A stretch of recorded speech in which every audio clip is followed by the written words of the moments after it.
Perfect. Hello, everyone. I am Mihran Kalaydjian, host of The Bottom Line.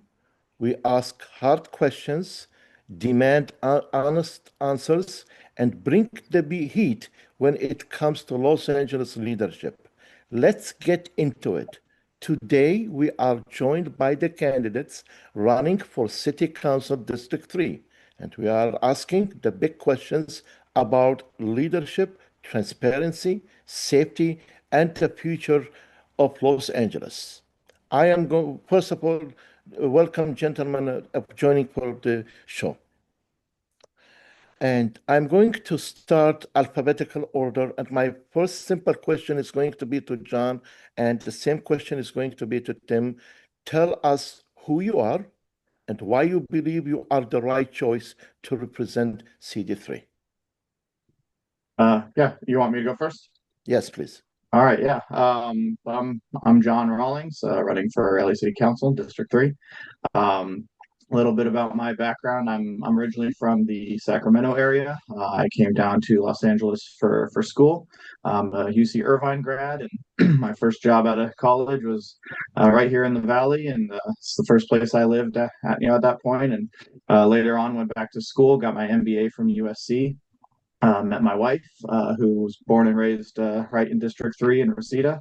And we got married and then started a family. And when we started our family, we said let's put our roots down right here in the Valley in District 3. Let's be closer to family, get back to my wife's roots and her home. And so now we live in Tarzana.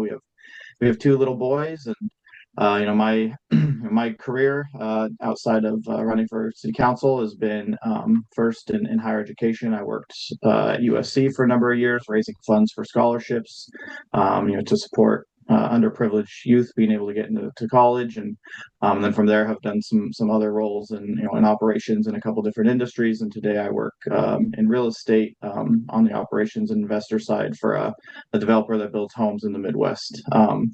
So that's a little background on me and my career, and why I think I'm the best candidate for this point in time in LA and in the Valley.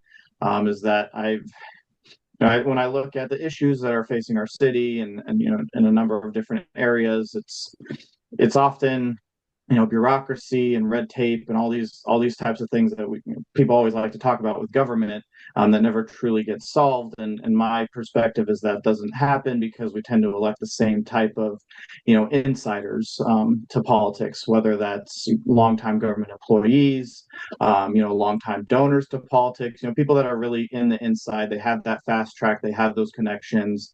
They don't want to see change because change means they probably wouldn't have got elected in the first place. And so I think it's time, and there's a feeling where people are wanting new voices, new leadership that comes from the community, know what the struggle is like, doesn't have those political connections into a system like that. And so I think that's why I stepped up, why I wanted to run. I truly want to just make a better city and community for my kids, for everyone else's kids. And to do that, I think we need real drastic change and real different types of leaderships than what we've seen before. Thank you. Tim? Great. Thank you, Ron, and thank you for having me as well. So Tim Gaspar, also running for City Council District 3, the West San Fernando Valley. I've been here my entire life. I grew up in the Valley, so I lived in Canoga Park until I was 12, and then my family moved to Woodland Hills. My dad was a city employee. He was a meter reader with the Department of Water and Power, and then for part of that time was also a janitor with LAUSD. So went to public schools my whole life, put myself through Pierce Community College, and then put myself through CSUN.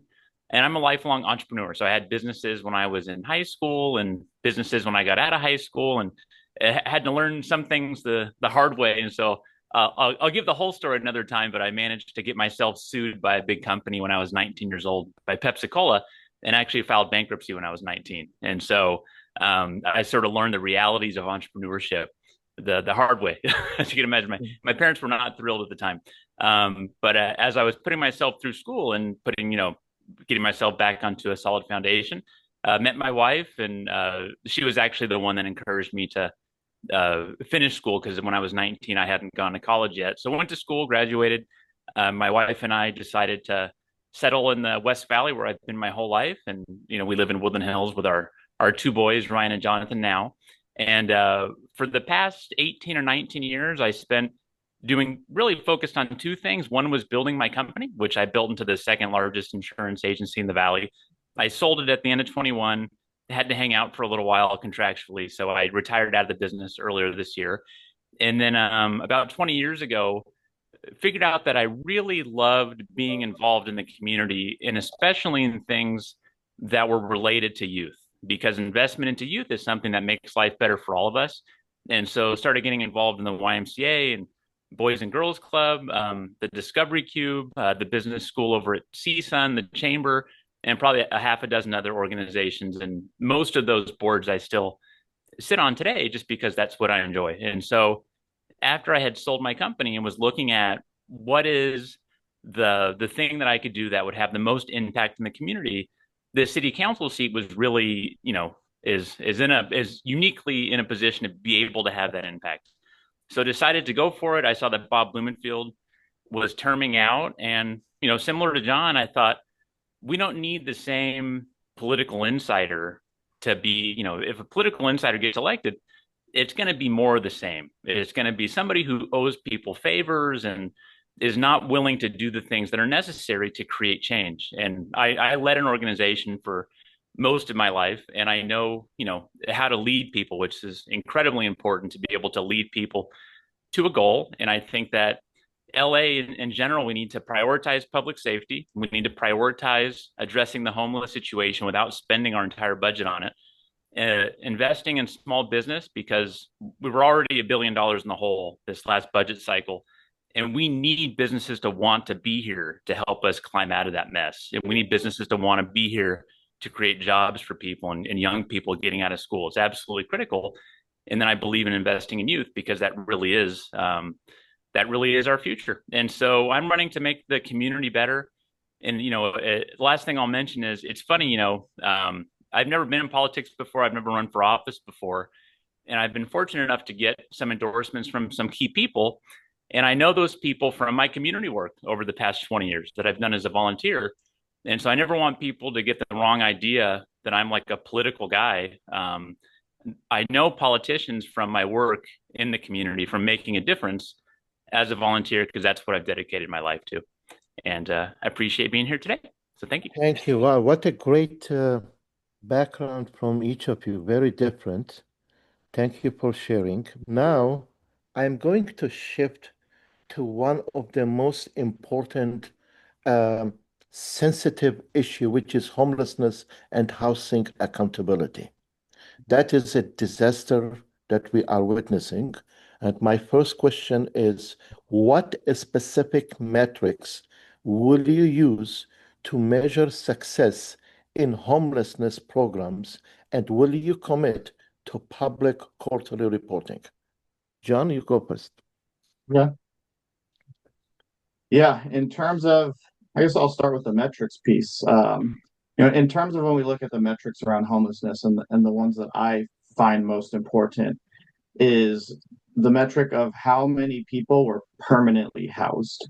I think too often the easy number for the city to report, and the one they like to most frequently report, is how many people, did we get into a shelter and got a roof over their head, which 100% we need to do that. Getting people into getting somebody into a house is number one priority for sure. But we often then drop off where the metrics aren't necessarily being reported as much, and we're not hearing about is what happened next. If all we did was an encampment sweep, we put somebody in a roach motel somewhere, they stayed there for a month, and then they left and they were back on the street again, that's not success. That's not solving homelessness. That didn't provide them the services and the support they needed to move into a more permanent situation, and really get more acclimated back to society. And so that's the metric I would focus on, is how many people did we provide the support and services to get permanently housed? So now we can say this is no longer a person who's at risk of becoming homeless again. And certainly, transparency, 100%. Like everything the government does legally needs to be transparent. So obviously, we don't do the best at that, but like 100%, I'm a very transparent person. I'm an open book. And I think showing the metrics and being somebody who's willing to be held accountable and say, hey, we tried the thing and maybe it was my idea and it didn't work. The numbers are showing that. Well, let's move on and let's do the next thing. Like that's something I certainly have learned in my business career is, you know, be willing to move fast and be willing to, end a project fast if you know it's not going to work and there's something better going on. So those are the kind of metrics I want to really focus on, is more permanent solutions and looking at how do we build more affordable housing units all across Los Angeles, making that easier. Other metrics you can be looking at is how many units have been permitted, how many units have been built. There's a lot of housing numbers we could also publish and provide to the public as well to show like, hey, because we can't solve homelessness if there's nowhere that they can afford to live. It's simple as that. Thank you, Tim. Great. So, first things first, I think there's a couple of things that I would measure right off the bat. Certainly looking at the number of folks that we have on our streets, and that includes people that are living in cars and motorhomes. We're tracking that now, and right now we're tracking it through this annual homeless count that I'm sure, the two of you have probably been on it. It's less than scientific. And so we have to establish a better way and a more frequent way of being able to do the count so that we know, just to know where we're at. So that's one metric to measure.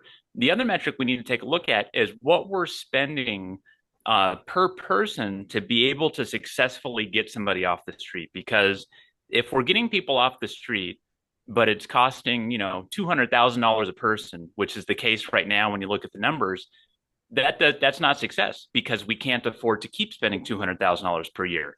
So we need to figure out as a city, what are we willing to spend in total? Like, what can we actually spend on the homelessness issue and still have enough money for the services that taxpayers pay for and they expect, like police and fire and street services and all of these things. So figure out what the total number is, and then figure out what we can actually afford to spend per person to get somebody off the street, what the target is. And there's programs that do that. The Salvation Army has a massive shelter that is very, very effective. That's over in Commerce. I was there last week. They're at about $40,000 per person to get somebody off the street. And it doesn't lead necessarily to permanent housing every time, but it's successful for at least a year to be able to get somebody, a lot of times, get them sober, get them medicated if there's mental health issues. And they're at a cost that's much more reasonable. And there's other programs that I've encountered as well. But what the city does right now is they want to spread the money out between all these different providers. So we end up giving a lot of providers millions of dollars when they don't get anybody off the street. And that doesn't make any sense at all. And so the providers that we have got to be accountable, and there has to be transparency with their numbers as well in regard to what are they doing with our tax dollars. When I was running my business, I had, metrics are absolutely key in any organization. And my metrics were all on a Google Doc that anybody in the organization could look at, with every single metric that we could track, so that people could know where we were the areas that we were struggling, where were the areas that we were being successful, because that would help everybody do a better job at what exactly their role is. In regard to, so the thing that's most tied to homelessness is cost of housing. And so I know that drugs absolutely has a piece of it, mental health has a piece of it, but at the end of the day, every study shows that it's cost of housing that has the biggest impact on that. And to bring the cost of housing down, specifically for rents, we need to build more housing. It's a supply and demand issue, right? And, everybody talks about, we got to make it easier to build, the permit issue and all these other things. But at the end of the day, it's got to make sense for builders to want to build here. And what the city of Los Angeles has done over the past several years has passed every law that you can think of to send a message to folks that build and folks that develop that we don't want you here. We don't want you to build here. We don't want you to be successful here. We don't want you to have a return on investment here. And as a result, and this is true, the big organizations that build, they've taken a red marker and drawn a circle around the city and said, we're not going to invest there because we don't know what the city of Los Angeles is going to do tomorrow when it comes to eviction moratoriums or rent freezes or things along those lines. And the reality is we have to accept that and have an honest conversation around what it's going to take to bring development back to the city of Los Angeles, because that is, we can do whatever we want with minimum wage and do whatever we want with a lot of different levers. But if we don't get more units built, the rents are absolutely going to stay high. It's supply and demand, and that's what's going to drive it at the end of the day. You both had a very clear approach to bring different ideas in order to solve the homelessness in our district. But one area is very concerning that the mayor's office and LASA, they are not releasing the data. The data has been on hold, and you must have the data how you are going to fight back in order to take that data so you can implement your programs. Tim, you can go first. Sure. Yeah, I agree 100%. We have the city has a chief auditor. That's our controller's main job that we elected this person for, and that's what we're paying him and his entire department for. So he should have access to all of the data that exists when it comes to where our tax dollars are going. And he doesn't. And that's something that I certainly don't agree with the controller on everything. But I absolutely agree with that he has got to have access to data on where every single one of our tax dollars is going. And to not have that is just crazy to me. And so there has got to be complete transparency when it comes to where dollars are going when it's tax dollars, because that's our money. And there is no legitimate reason that there should be any dollars that we can't see at the end of the day. We've got to make sure those dollars are effective. And we've seen there were two people that were arrested, a few weeks ago for fraud when it comes to one of the homeless programs. And I think, frankly, I think that's the tip of the iceberg. When you have obscurity that you can't tell what the numbers are and you have billions of dollars, that's absolutely going to happen. The transparency has got to be there. You got to have light to be able to, put a light on the darkness, right? And that's exactly what's needed in this case. John. Yeah, I don't disagree with anything that Tim just said there. We certainly the controller, that's their job, is to track the numbers, do the audits. And I think, as a city council person, what I'd love to see more out of our current city council is pushing back against both the mayor and our city attorney. Those are the two that are trying to legally, prevent our controller from seeing those homeless dollars. And there could be more pressure, I think, pushed by the council to say, like, what are we doing here? Because I do think that the controller does a good job with the data that he does have of creating dashboards and different things to make numbers, and budgets more digestible for, the average person. And so if he had full access to everything related to homelessness, I'm sure he could do a similar type of dashboard that really shows here's what's happening with the money and what we're doing. And definitely we need more transparency and accountability on the individual, nonprofits and other service providers that we're sending money out to know, as Tim said, we have, I'm sure there is a lot more fraud, and it's probably the tip of the iceberg, and we could evaluate those dollars definitely a lot better. So definitely, from as a city council perspective, doing everything I could in my power to enable the controller to basically do his job. And when we look at the budget, in terms of every new budget that we have each year that the mayor puts out and the city council approves, I think in this last year, maybe even the year before, the controller's budget keeps getting slashed. And so even if we gave him access to all the numbers, yet all the data, if we keep cutting his department and removing all the auditors from his team, he's now spread so thin, he doesn't have the time or the manpower to properly do audits and know what's going on with the money. And so we also need to ensure that we're giving the controller's office the resources they need as well to actually do their job. Mm-hmm. I'm going to ask one last question on the homelessness. What immediate steps will you take to address encampments near schools, parks, bus stops, and critical corridors? Tim, you can go first. Sure. So we have to enforce the law. So 4118 has been on the books for a while now within the city of LA. 4118 allows the city to move encampments in certain situations. And so most of the examples that you just gave, Mihran, when it comes to an encampment next to a school, one that is public blocking public access, one that is right next door to a shelter, the city has the ability to move those shelters. And I think we have got to enforce that citywide, because right now you have parts of the city, and this is something that the city council person has a tremendous amount of influence over as to whether or not this gets enforced. In some parts of the city, like the West Valley and and where John Lee is and Bob Blumenfield is, that law is enforced more often than not. Some other parts of the city where some of the other council members are, those council members have made a decision not to enforce that law at all. They've instructed the LAPD officers in that area to leave the homeless alone and not touch them. And I think that we have got to enforce the law to move the encampments for two basic reasons. Number one, it's absolutely unfair to the person that's living there. I mean, the person that's in the encampment. The person that's in the encampment a lot of times is sick, and they're sick whether it be addiction, and they're sick whether it be mental health. And so asking them, do you want to move? Do you want to stay here and continue to live in this tent? You can't ask that question. You have to be able to do something to force folks into getting help. You can't always leave it as a choice that they get to make in some situations. And so first and foremost, we need to be taking care of these people sometimes by forcing the issue. And the second reason is having these encampments is obviously completely unfair to the community. It's unfair to everybody. It's unfair to the people that live there. It's unfair to the kids that have to walk to school and walk by it.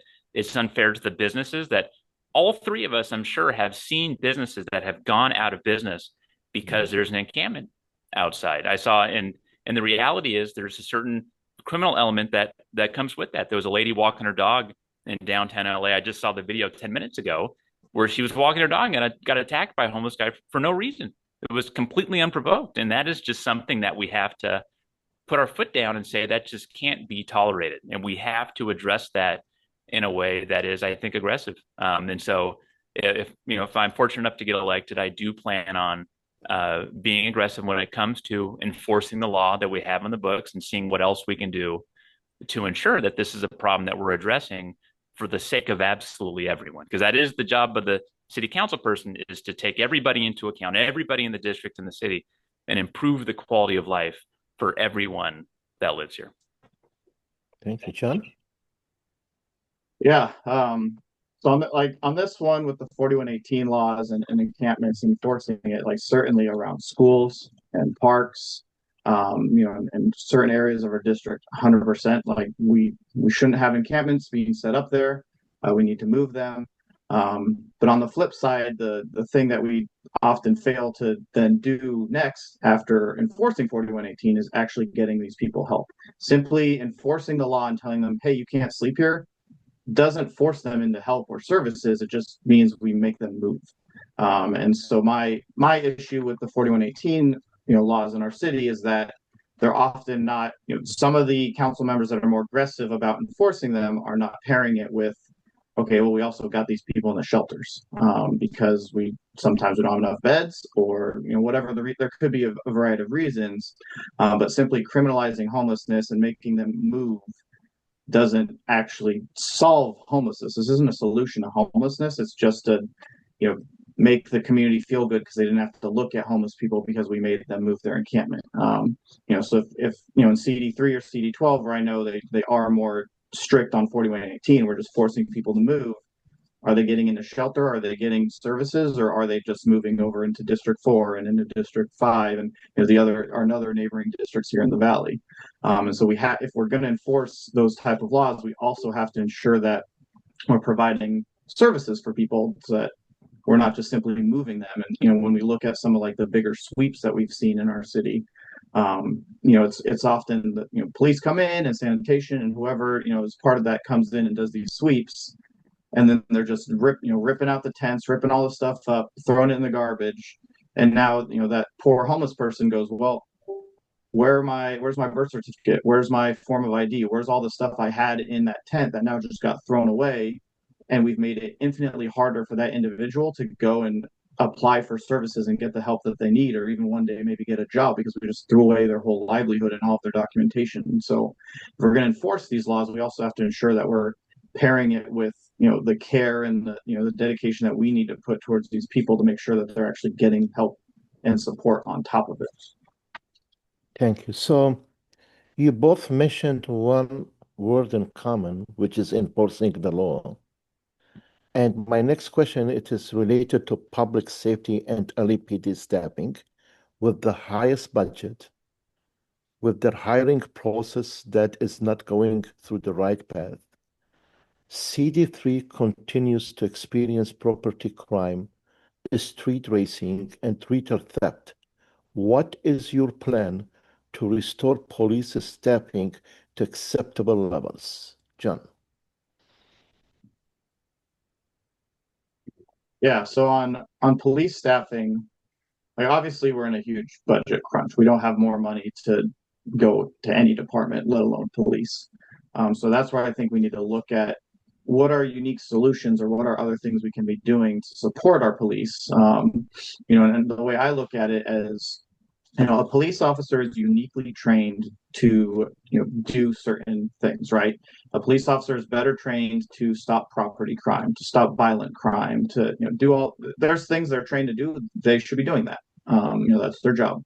So every moment that a police officer is doing something that's not that is essentially a waste of tax dollars. So if an officer has to spend any time in an office doing paperwork, that is so much more expensive for our city than if we were able to hire some administrative staff. Or another area that I'm really passionate about is looking at like mental health support. So like in the city of Los Angeles, we have the Unarmed Models of Crisis Response program, which is essentially a 911 call comes in. It's for some kind of mental health distress.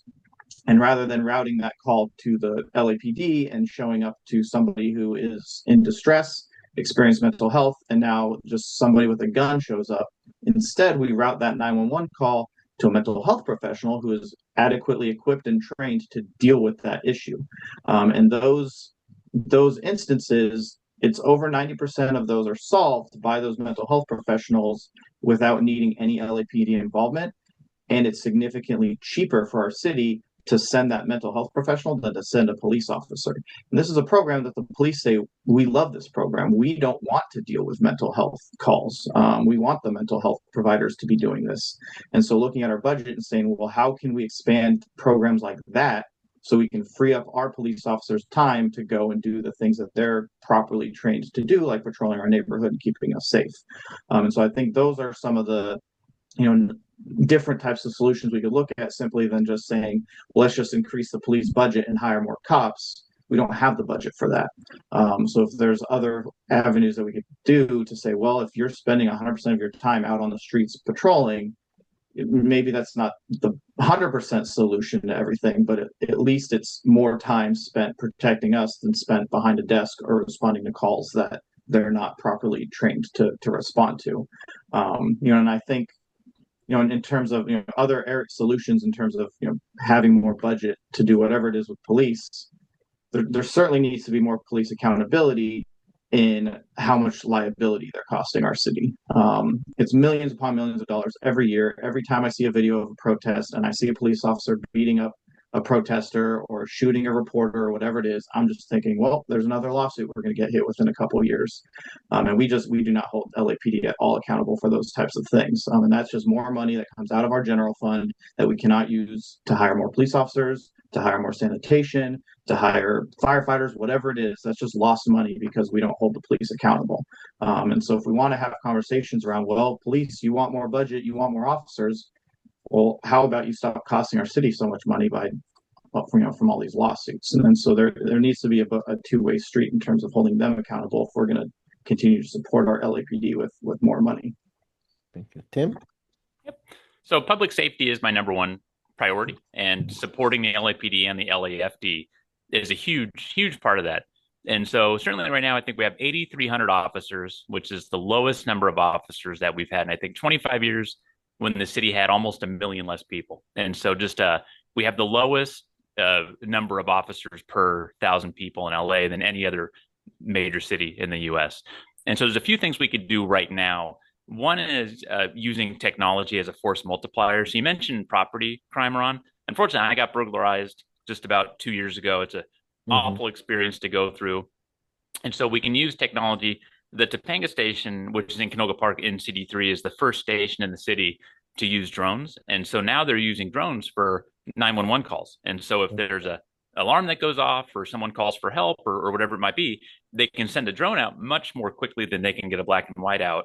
And that drone can see what's going on and save officers time by, not having the officers go check out a false alarm. Or if the drone shows up and they see a robbery in progress or something happening, then they know that they can roll a police car with licensed sirens to that location because there is actually something going on.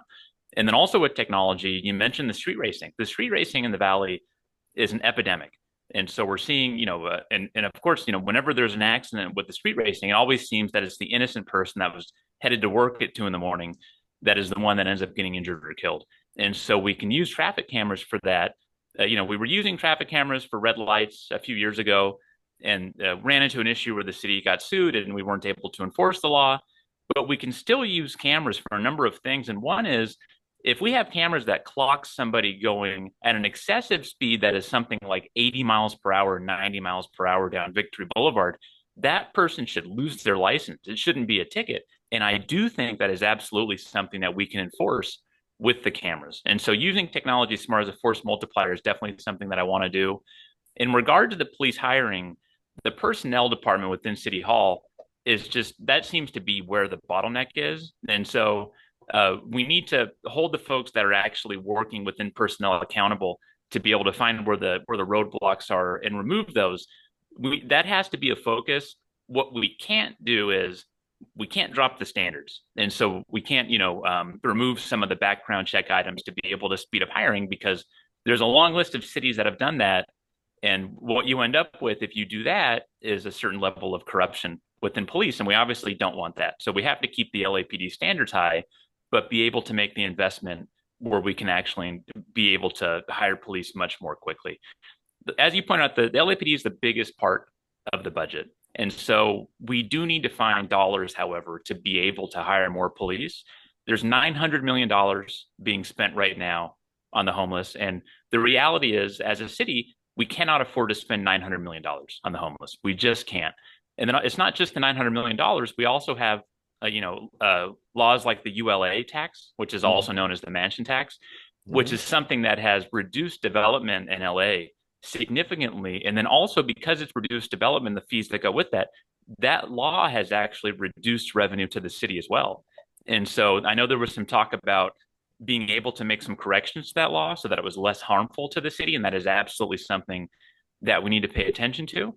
And then when it comes to the piece on lawsuits, the dollars that the city's paying out are absolutely out of control. The city budgeted $75 million for lawsuits the last several years, and they paid out like $300 million. And there's a variety of reasons for that, but absolutely LAPD is at the top. But I'll give you an example of what some of those payouts are. And I wrote an article about one of these issues. There was a guy, I think it was Winnetka, that stabbed his sister with a screwdriver.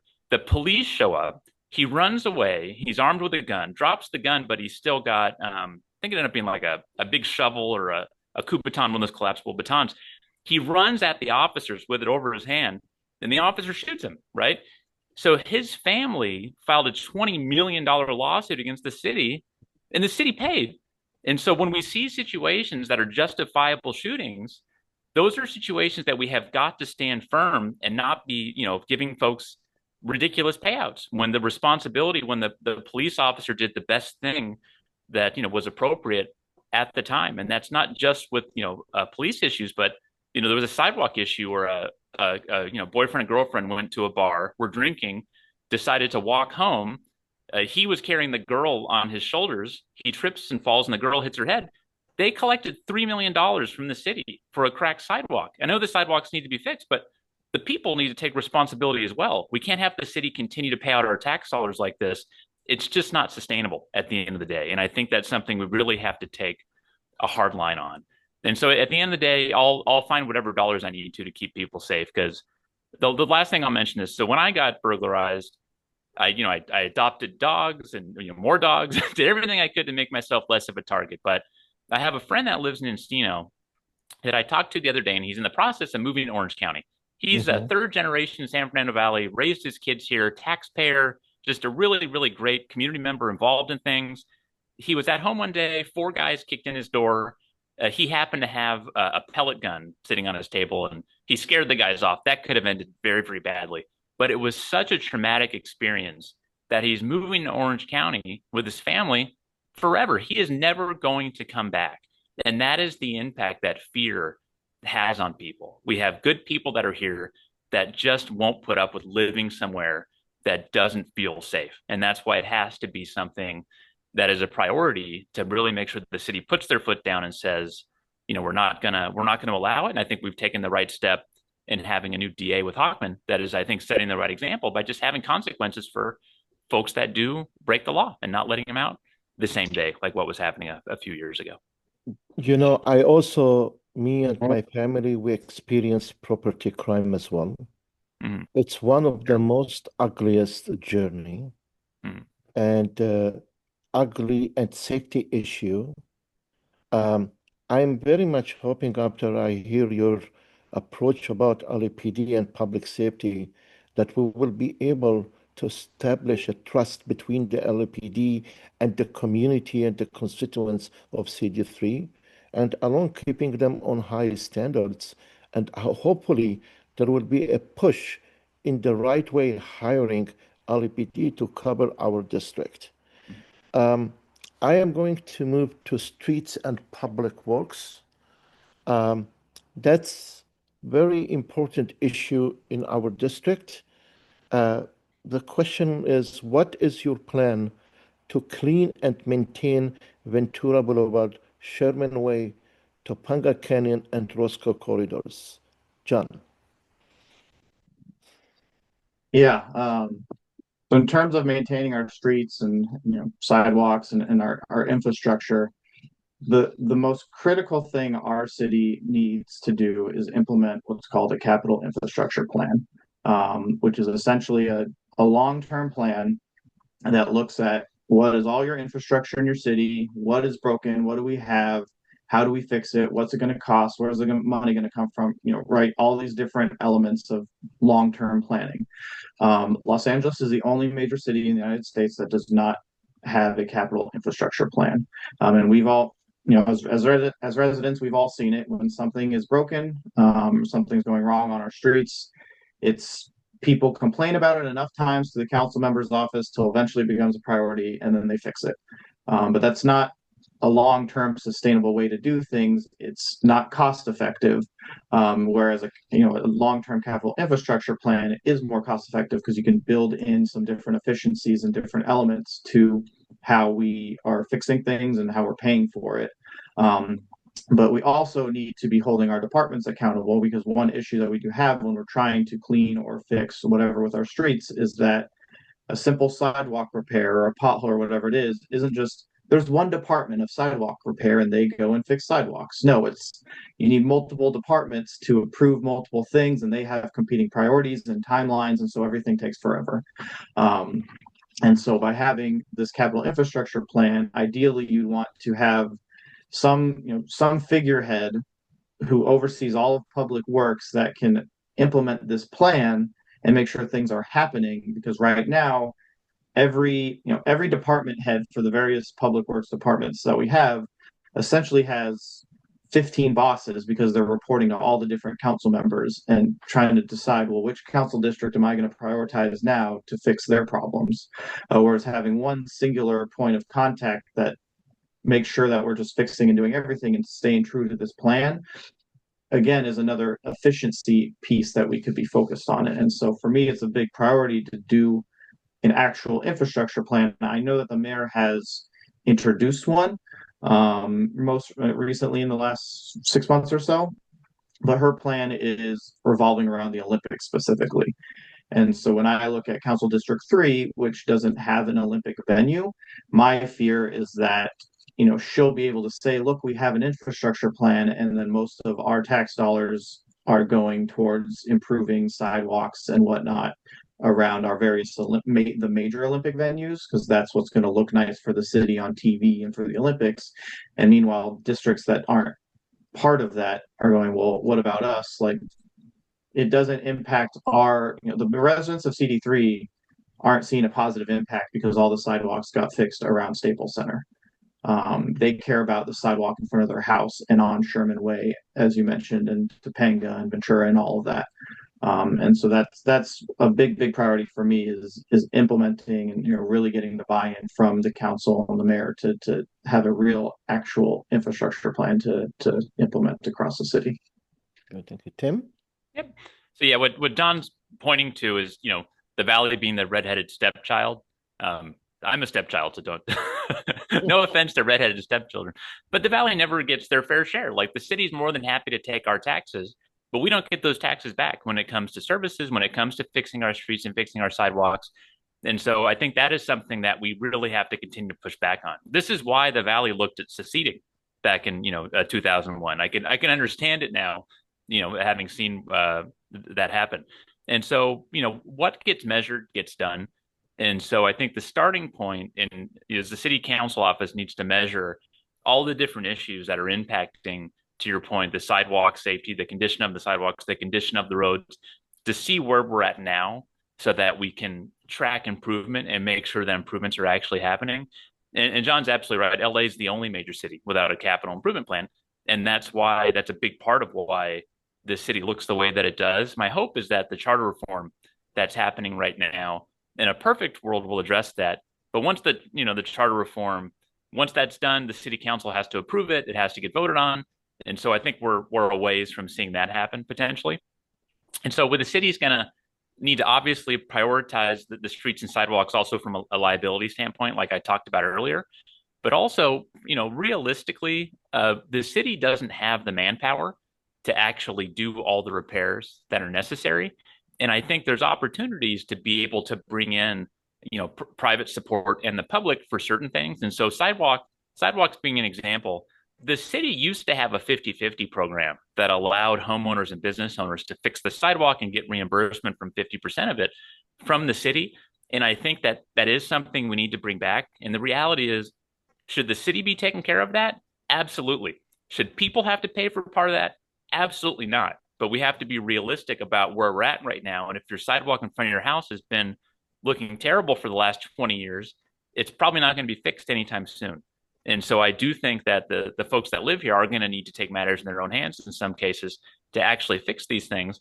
And right now, if you want to fix the sidewalk, one of the challenges is it's going to take you 6 months to get a permit for that. And that's a good example of where people need to have the opportunity to do just a self-certification, like attest to the fact that they followed the rules and that, they did the sidewalk the right way, instead of having to have a city inspector come out every single time to approve the work. And when it comes to the folks that we do have working for the city for street services and those folks, John pointed out the fact that each department head has 16 bosses. You got the 15 city council members, and then you got the mayor. And anybody who's ever worked for any company with more than a couple people knows you can't have more than one boss. It doesn't work. You'll just end up with a very frustrating scenario where different bosses want different things. And so there has to be a very clear structure org chart in regards to the city department managers report to. But then just as importantly, or even more importantly, when those folks fall short of the things that we measure, if they're not able to fix the number of streetlights that they agreed to, fix the number of potholes that they agreed to, those folks need to be removed from that position.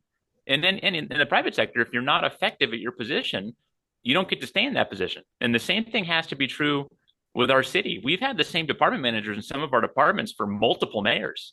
And so I think it's fair to say that within some of the infrastructure within the city of Los Angeles, there could be an issue with some of those departments. So we have got to hold these folks accountable, and they need to know that we're going to hold them accountable. I think the streetlights is a great example of that. If the copper gets stolen, it takes years to be able to repair it. But a lot of the streetlights that you see out, it's not the copper being stolen. The light bulb went out. To not know that a light bulb is going to go out or have a plan to fix light bulbs is just, I just think it's the epitome of a lack of a program, a lack of foresight, a lack of maintenance. And it is something that taxpayers just don't want to put up with. We pay enough taxes. And so I think it's measuring, number one, holding folks accountable, number two, and being creative to have these, something like the 50-50 program. We're going to have to be creative and create new concepts that don't exist today, or we're simply not going to be able to get it done. This opens up follow-up questions to both of you, because site work is very critical. And there has been a lot of challenges within the mayor office and other departments. My question would be, how will you address the massive backlog in street repaving and sidewalk repair across CD3? John. Yeah, I mean, the same answer as before. I think it's having a capital infrastructure plan. That's how you address it, by implementing a plan like that, you know, we're taking stock of everything and creating a plan of how we're going to fix it. I think that's how you address it. We can't, if we don't have a long-term plan and vision like that, we're just going to keep going down the same road. Even if we hold people accountable and we try and do different plans. I think Tim has some good ideas on some of the ways that we can as citizens help. I certainly think that we could look at some of those. But if there's no long-term vision and plan of what to do, then we're still just going to continue down this pathway of, well, we just kind of throw band-aids on things and bits and pieces at a time we fix. And I think with the capital infrastructure plan, like what's important to me about a plan like that is that more often than not, when things do get fixed and problems get solved, it's just which community was the loudest, who called their council member so many times that they finally fixed that sidewalk or that street light or that pothole. And so for parts of our community in District 3 that maybe don't have the time or the resources or just don't know how to contact their council member's office, their streets, their sidewalks become even more beat up and decrepit because nothing's getting done. And so having an actual infrastructure plan now makes it more equitable that we're actually fixing all of the things versus just fixing certain parts of our district that maybe are the loudest voices and asking for it more often than not. Because I'm sure from anybody driving around District 3, you drive down Sherman Way and then you drive down Ventura Boulevard. Those are two major streets. They look very different. And they also have a different demographic of people, let's say, that live in those areas. And so I really think it's important that we're equitable in the way that we're spending our dollars and looking at our infrastructure to improve everything in our district and not just certain areas. So I think that's the best way to address it, is having a long-term plan to do it. Thank you. Tim? Yep, I wish there was a shortcut. Maybe, we'll get lucky and some new technology will come out that allows us to repave streets more quickly at half the cost, but no such thing exists today. So the reality is that, like John pointed to, the infrastructure plan is incredibly important. And in fact, without that, I think anything that you do will ultimately be wasted. You have to have a plan to be able to address things now, but then more importantly, a plan on how it's going to be funded in the future, and making sure that every part of the city gets addressed evenly, prioritized the same way. That's the only way that we're going to get out of this. When I say get out of this, I mean have streets and sidewalks that are acceptable, but that's going to take time. So I talked about the need to be able to bring in private investment and the public through things like the 50-50 program for the sidewalks. The other thing that I'm going to do as a councilman, if elected, is have a street team that's larger than normal. So a lot of city council offices, they have a couple folks in a pickup truck that are able to take care of things that come up like on the spot, like, somebody dumped a couch in the middle of Victory, or there's graffiti maybe on the front of a building that's especially bad, that they can send a team out to take care of these things. And I'm going to spend part of my office budget to do, instead of the normal 2 people, have it be 4 people, so that when something especially, dangerous or egregious comes up, like a pothole that's a foot deep on Sherman Way, or a sidewalk that is a massive tripping hazard somewhere that, is next to, let's say, like an assisted living facility, or something that obviously needs to be dealt with right that second, we need to have folks within the city council office that can go out and address that right away. Because at the end of the day, what this role is for is constituent services.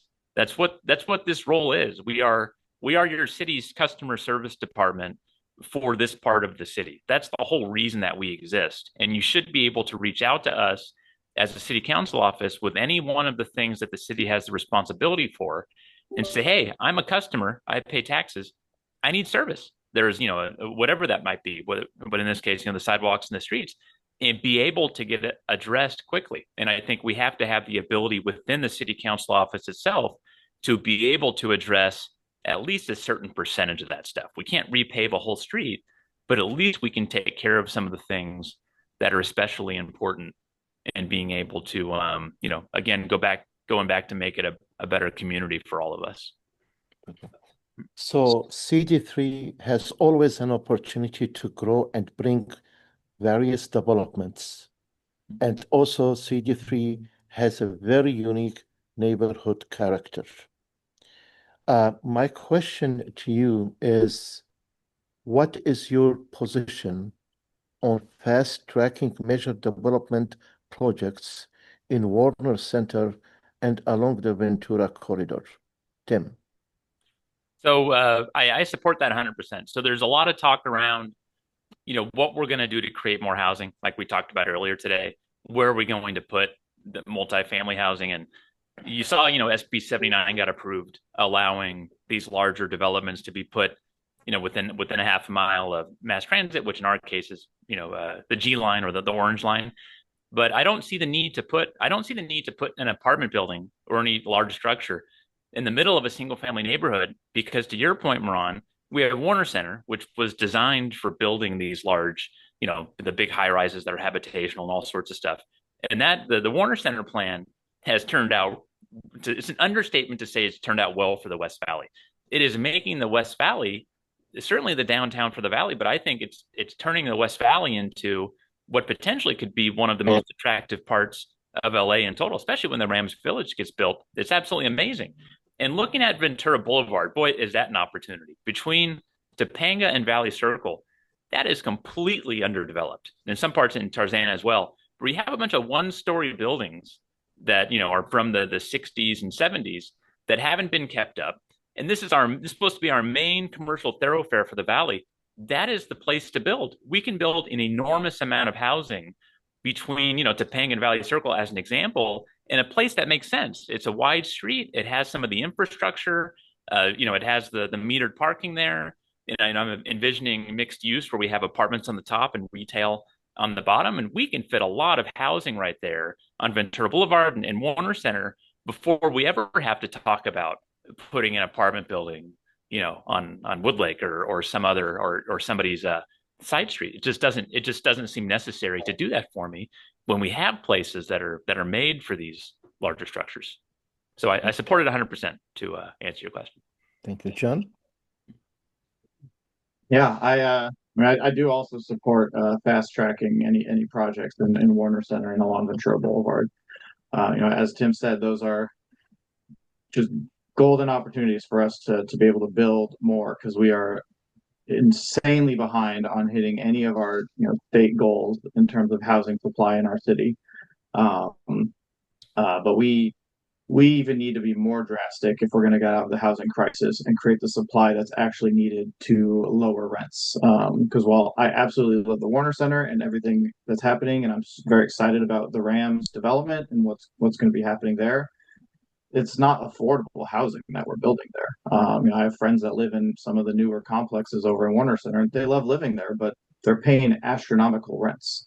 And the real way to get out of our housing crisis and make the West Valley and all of LA affordable is building an insane amount of units. And so when I look at like a Ventura Boulevard, I agree with Tim. Like, that's a great opportunity, a great place for us to be building mixed use. I think that really can help revitalize certain parts of Ventura Boulevard with the small businesses there, and having more customers and people that can walk there. And I love imagining just a very walkable Ventura Boulevard where you walk out of your apartment and you can go to your local coffee shop or your favorite restaurant. Like, that's a vision, and that's something I would love to see. But in order to do that and to build the proper amount of units, we need to get out of the housing crisis. We need to allow higher density. I don't want to misquote it, but I don't know that Ventura Boulevard's plan allows us to build much higher than a couple, 3 or 4 stories. And we need to be building more than that. And we're certainly going to get pushback from the neighbors right next to Ventura Boulevard, because more often than not, you have single family just on the other side. But to get out of this housing crisis, we need to build there. But to get the amount of units that we need to build to truly make it bring down rents, we have to look at things like SB 79 and other bills like that, building around transit. I mean, outside of commercial corridors, transit is the next best place that we should be building. Metro is pumping billions of dollars into improving the transit in the city of Los Angeles, and so why are we not building next to those transit stations? And I live right next to one of them. I live off Reseda Boulevard, next to the Reseda stop of the Orange Line. And when I look along the Orange Line in the areas that would actually be impacted by something like SB 79, you could probably build a little bit more on the Reseda stop. You could build more at the Canoga stop. Even like the Pierce College stop, you could have more building. It's next to a school, next to a community college. And I know there's a number of students at Pierce that are homeless and can't afford rent anywhere, and to be able to build near that transit stop and building near a school and maybe something student housing or affordable. Like, we need to look at all options of where we can build and how we can increase density, because we're not going to solve it by just putting it only at Ventura Boulevard or Warner Center. It has to be throughout the whole city. That doesn't mean that every single single family neighborhood is having apartments popped in the middle of it. I don't think that's a great argument, because I honestly don't see a lot of plans or proposals being put out there to say, let's build the 300 unit complex right in the middle of a single family neighborhood. It's usually on a major street, and to me, that's not necessarily in the middle of a neighborhood. It's on a major street, next to a transit stop, next to a grocery store, next to a park. Like, that's where we should be building. Thank you. So I'm going to move to budget and transparency. And Mihran, I'll have a hard stop at like 12:20. I apologize. Yes, I have a yes, 12:30 no lunch problem. right down the street. No problem. Two questions since we are done. Sure. My only question under budget, as you know, I am part of a neighborhood council. Should NC receive a budget increase beyond the current 32K given inflation and rising program costs? Tim. Yeah, it's what's happened so the neighborhood councils were created as a result of the secession between the Valley and LA that almost happened. I mean, that was that almost came to fruition. And to create the neighborhood councils and then decrease the investment into them year after year, well, there's the actual decrease or just decrease that happens from inflation, is crazy to me. The neighborhood councils were created for a very specific reason, for neighborhoods to be able to have input that gets to City Hall. And that is absolutely critical, because I think the reality is, when you talk to folks that live in LA and live in the Valley, the people I talk to, nobody feels heard. That these folks are really upset about the way things are at and the lack of investment in so many different areas, and they're frustrated, and they need to be able to have a voice. And that is the reason that the neighborhood councils exist. And it's something where we need to, I know it's obviously we're in a terrible budget situation, but this is somewhere that we get a return. But we were going to get good ideas from neighborhood councils and be able to have a pulse on what the community feels about things. It's absolutely critical to support neighborhood councils in every way that we can.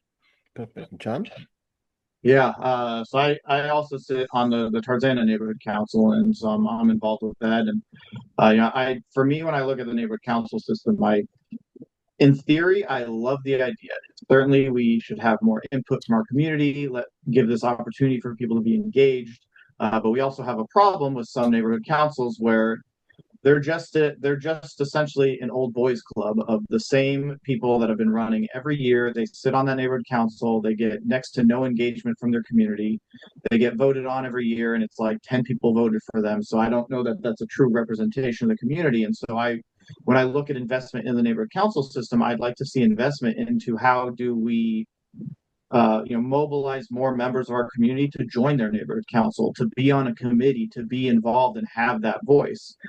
Because right now, some of the neighborhood councils, it's just a bunch of, the same people every year getting together, and, they do good work. They put on good events, and they sponsor, neighborhood cleanups and those type of things. But when we're looking at it from the perspective of like having a voice of the community that can get to the council member's office and help get things, pushed along in District 3, is the voice of 10 really representative of the voice of the, tens of thousands that live in that area? Like, for my neighborhood council, I ran in Tarzana. I ran unopposed. All I needed was my one vote to get on that board. All my friends and neighbors that I talk about the neighborhood council, they don't even know what it is. They don't know what I do. And so there needs to be more of a, how do we get people knowing about what's going on and the good work they're doing, so we can have more, because we would absolutely love on our neighborhood council to have more people on our committee, so that when we do something like Tarzana does their Earth Day every year, we would love more people to come and just help and volunteer and make this a bigger and more fun and exciting event for the community. But people just don't know about us. And so it's, matter of do we need funds to do more marketing and those type of things, or is it something that we could be requiring neighborhood councils as a percentage of your budget should be a marketing budget, kind of thing? Because I know on mine we held on to extra money and rolled it over into the new year. And if we're not using the money, what's like, I don't know that we can argue to increase the budget if we're not even spending the full budget in the first place. So yeah, I think it's a good system, and I love what they're doing, but I think there's definitely some reform and things we could be doing to just build it up and make it better and get more community engagement. Perfect. First of all, thank you for both of you. This has been the bottom line, and we just heard from the candidates running for Los Angeles City Council District 3. Thank you for your time, your energy, and your commitment to our community. We will see you on election day. Make your voice heard, and thank you. All right. Thank you both. Have a great rest of Thank the day. you. Thank you. Awesome.